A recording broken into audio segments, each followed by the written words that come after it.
The most abundant element in the universe, hydrogen, has been attracting less attention than it deserves on the clean energy stage, with batteries of all sorts stealing the spotlight.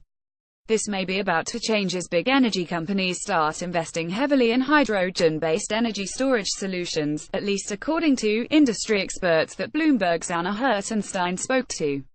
Hydrogen can be used for the storage of energy through hydrolysis, a process that breaks down water into its constituent elements.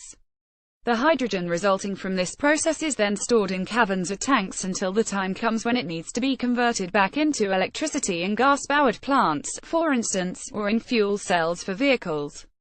Theoretically, proponents of hydrogen energy storage argue it would be a superior alternative to batteries, since the latter need discharging and recharging, and they don't have very long productive lives.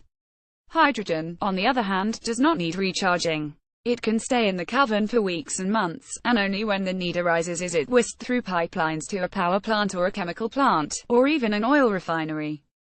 The theory is great, but there is a reason why hydrogen storage has not yet had its time in the spotlight. It has not been commercially tested, possibly because of issues with the cost of the technology and its efficiency. Appropriate storage can also be a problem because of hydrogen's high energy per mass unit density but low energy per volume density, which requires special holding features for storage facilities, beginning with spaciousness. The Energy Storage Association, for example, notes in an overview of hydrogen storage tech that the efficiency of the whole hydrogen electricity process is only about 3040%. On the flip side, hydrogen's energy storage capacity is much higher than that of batteries, and if new technologies are pursued, efficiency could rise to 50%. The pursuit of these technologies requires funding, which is where the Hydrogen Council comes in.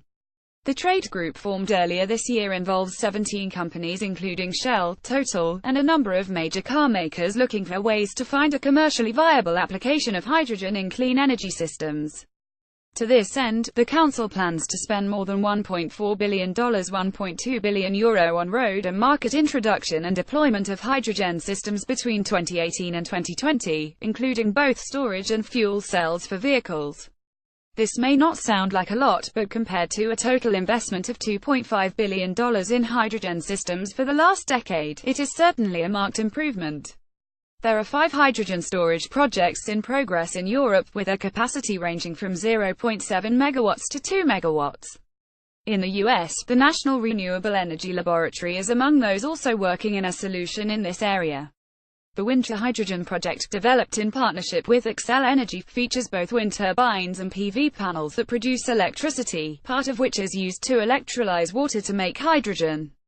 Most of this hydrogen is then stored and the remainder is used for vehicle fuel cells at the hydrogen fueling station of the National Wind Technology Center, which houses the project.